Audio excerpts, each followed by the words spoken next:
Well, the left has pushed the Russian collusion narrative and talked about impeachment, but with neither working, the left, well, they have a new talking point.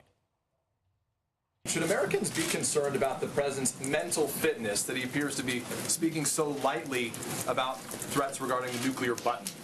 None of this normal, none of this acceptable, none of this, frankly, stable behavior. Isn't it remarkable that we're talking about the president's mental state and asking honest questions about his mental state? You also have members in Congress meeting with psychiatrists to talk about the 25th Amendment.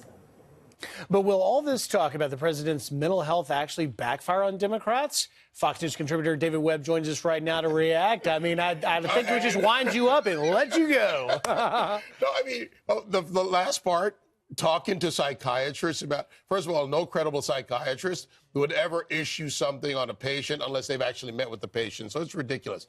This is about a narrative that the Democrats need. They failed on impeachment. It was a farce. It didn't fall under anything. There has to be a chargeable crime.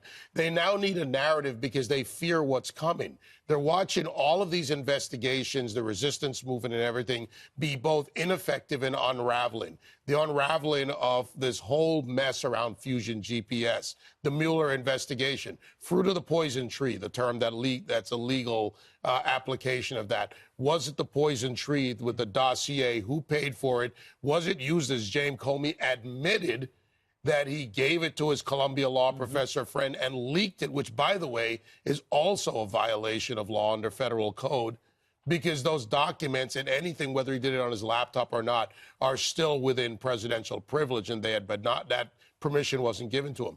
That unravels Andrew McCabe, Weissman. You've got Peter Strzok and Lisa Page.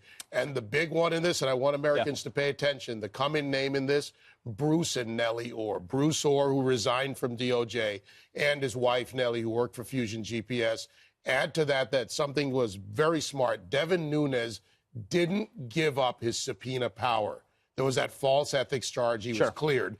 That subpoena power mattered because then nobody, Republican, Democrat, or bureaucrat, could stop him from subpoena. Now we have the unredacted documents, and that's key, not redacted, unredacted, which are due by the 11th of next week. But this whole narrative that the president is unfit, how insulting is that to voters of President Trump or those who see him as the disruptive leader that they want? Well, if he's unfit, then you voted.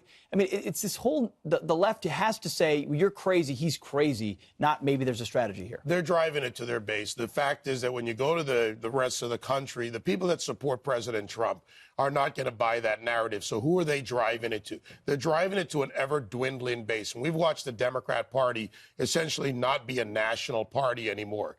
And some Democrats are concerned, but they're not in charge. Nancy Pelosi, Chuck Schumer, Keith Ellison, Tom Perez, the other Antifa leaders. Keith Ellison? Yes, Antifa Keith Ellison, who holds up the Antifa manual as a way to resist fascism. I mean, these guys, they have nothing else. By the way, where's the bill they've presented? Where's their policy or argument? Quick prediction. We got to go. Yes or no? Will this boost or hurt the president? All this talk about the emperor has no clothes.